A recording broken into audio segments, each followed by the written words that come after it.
Hey there, thank you for joining today's online Bible study.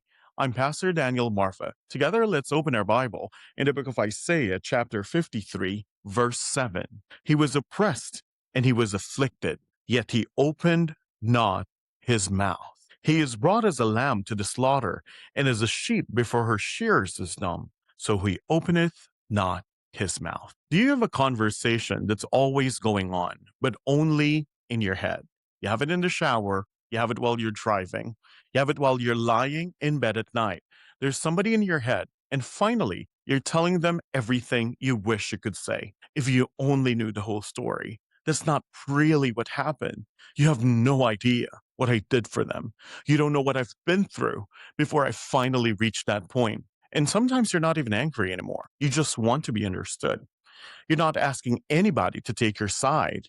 You're not even asking for anyone to say that you were right. You just want somebody to know that's not the whole story. Because there's a particular kind of pain that comes with being misunderstood. It already hurts to be hurt, but there's another kind of pain when you were hurt and somehow you became the villain in somebody else's version of the story. You stayed quiet, so somebody else told the wrong story. You tried to help, your intentions were interpreted differently. You made a difficult decision, and people saw the decision, but never saw everything that brought you to it. And something inside of you just wants to say, please, just hear my side. And there's nothing inherently wrong with that. There are times we should explain ourselves. Relationships, communications are necessary. There are false accusations that need to be corrected. There are situations where silence would actually be irresponsible. So this message is not about never defending yourself. No, the question is much deeper. What happens when I cannot have peace until I'm understood? Every one of us wants to be understood. That's human. But something changes when I can no longer sleep because you misunderstood me. I could no longer move forward because of what you said to me. I keep checking social media because I'm wondering what people are saying about me. I keep replaying what happened because I'm imagining what I could have said or should have said differently. I keep explaining myself to people who have already decided what they believe. I need somebody else to validate my version of the story before I can finally rest. At that point, maybe this isn't about communication anymore. Maybe it has become a dependence. Because anything that I cannot have my peace without, I need to examine. Anything I cannot obey God without, I need to examine. Anything that has the power to determine whether or not I'm okay, I need to examine. Because sometimes an idol is not a statue you bow down to. Sometimes an idol is something you have quietly decided, I can't be okay without this. And perhaps one of the most widespread idols in our generation is this: the need to be understood. We live in a culture of explaining, posting, clarifying, responding, correcting the record, making sure everybody knows their side. And sometimes those things are necessary. But eventually we have to ask, when did being understood become such a requirement for being at peace? Matthew 27:12 says, "And when he was accused of the chief priests and elders, he answered nothing." Stop right there. Jesus is being accused, and the accusations are false. This isn't somebody exposing something that Jesus actually did. They're lying about him. Verse 13, then Pilate said unto him, hearest thou not how many things they witness against thee? In other words, Jesus, are you hearing what they're saying? They're destroying you. They're destroying your reputation. They're building a case against you. Say something. And then verse 14, he answered him, to never a word, insomuch that the governor marveled greatly. Pilate was amazed. Why? Because this is not how accused people usually behave. When somebody accuses us, we respond. When somebody misunderstands us, we explain. When somebody tells half the story, we rush in with the other half. We pull out the texts. We find those screenshots. We call somebody who was there. We say, ask them. They know what really happened. But Jesus stands there with the truth completely on his side and says nothing. And this is where the text becomes uncomfortable. Jesus could have won the argument. Nobody in that courtroom knew the truth better than Jesus. Nobody had better evidence. Nobody had greater wisdom. Nobody could have spoken more convincingly. Jesus could have done it. And yet Isaiah had already prophesied 700 years ago. He was oppressed and he was afflicted, yet he opened not his mouth. Why? This is where the message turns. Maybe Jesus could remain silent because his identity was not being decided in that room. Pilate may have an opinion, the chief priests had an opinion, the crowd had an opinion, but long before Jesus ever entered Pilate's courtroom, heaven had already spoken. Matthew 3:17, "This is my beloved Son, in whom I'm well pleased." Before the accusations, heaven had already spoken. Before the crowd ever shouted, "Crucify him," heaven already declared, "This is my beloved Son." So Jesus did not need Pilate to pronounce him righteous. He did not need Caiaphas to understand his motives.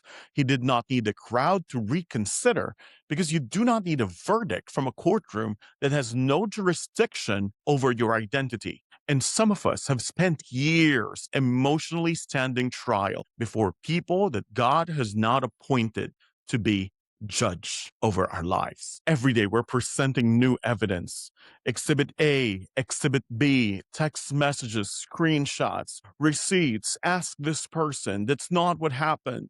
You don't know the whole story. And heaven is asking, why are you trying so hard to get a verdict from people who do not determine who you are? Somebody's opinion may affect your reputation. It may affect your relationship. It may even affect an opportunity, but it does not have the authority to rewrite what God has spoken over your life. This is where Christianity gets expensive, because I would love to tell you, just keep doing right. Eventually, everybody will know the truth.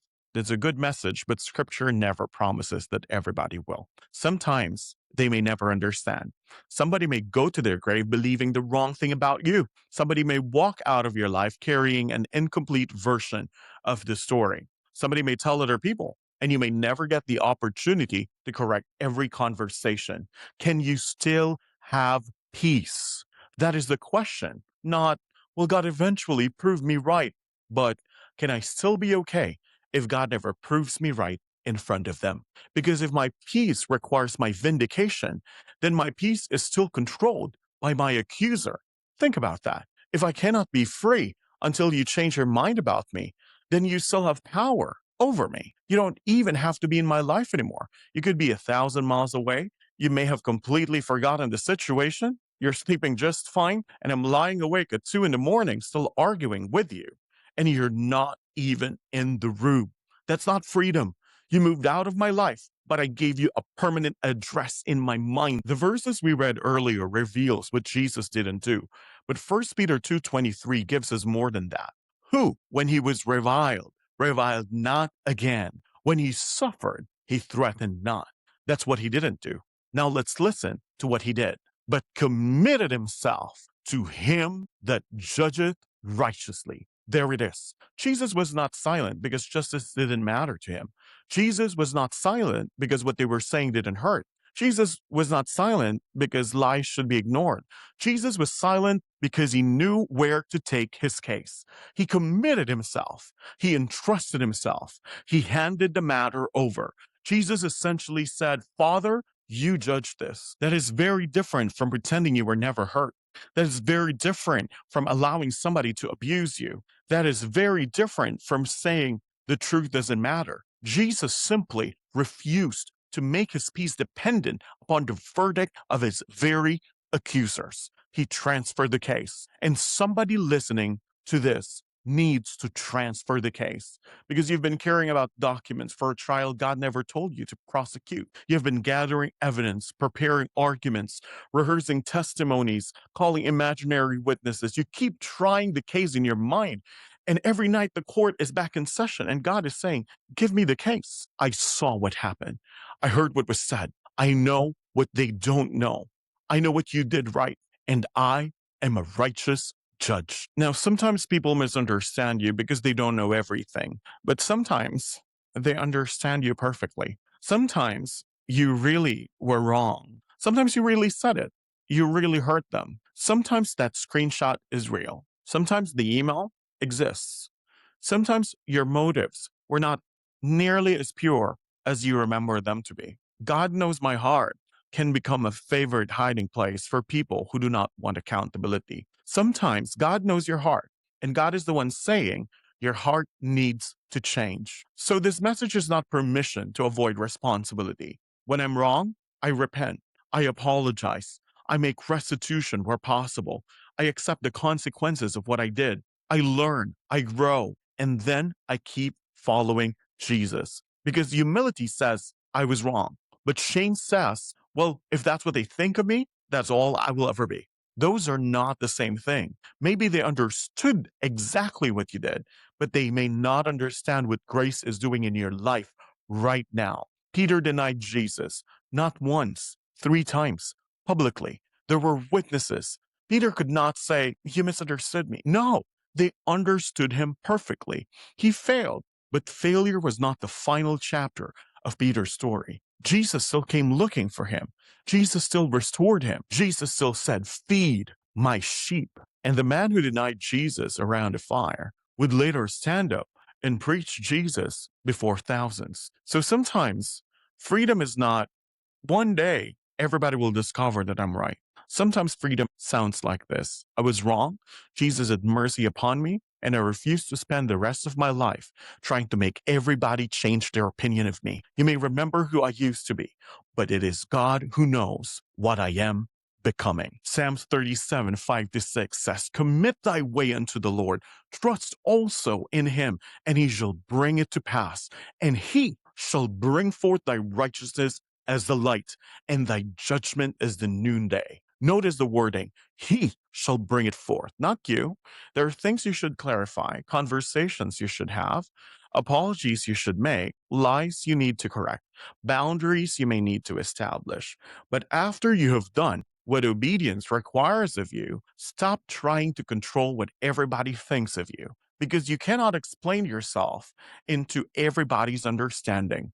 You cannot give enough context to somebody who has already decided on the wrong conclusion. Somebody determined to misunderstand you will misunderstand your explanation too. So you have to choose, do I want peace or do I want control over everybody's perception of me? Because you cannot always have both. At some point, you have to settle with, I told the truth. I apologized where I was wrong. I did what I could, and now I release the outcome. That is not weakness, that is trust. Let's go back to the text. Jesus stood before Pilate, and Pilate misunderstood him. The religious leaders misrepresented him. The soldiers, they mocked him. The crowd rejected him. They put a sign over his head. They accused him of things he had never done.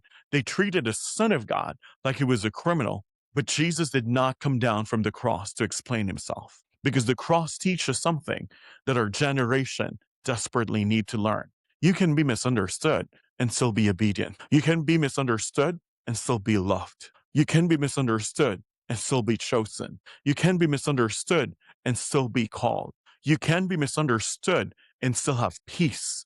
You can be misunderstood and still know exactly who you are. And maybe being understood is not freedom. Maybe freedom is reaching the place where you can say, God understands me, and that is enough. If they understand me, thank God.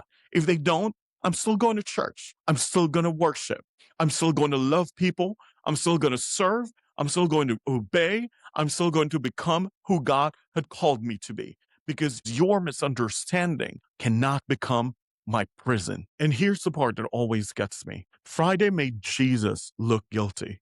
Think about it. If you had walked past Calvary on Friday, you would not see vindication.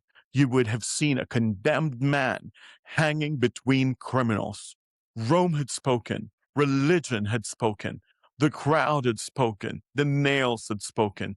The tomb looked like the final verdict. Jesus was dead. And sometimes God will allow a season in your life to end without correcting everybody's version of the story. Friday ends with Jesus looking defeated. Saturday gives no explanation, no press con, no statement, no clarification, no defense, silence. But early Sunday morning, God spoke.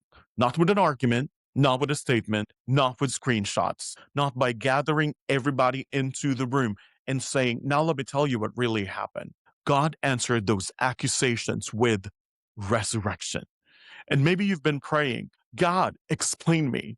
God, make them understand.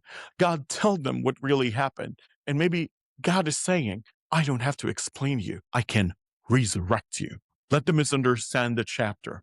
God is still writing the story. Let them misinterpret the silence. God is still working.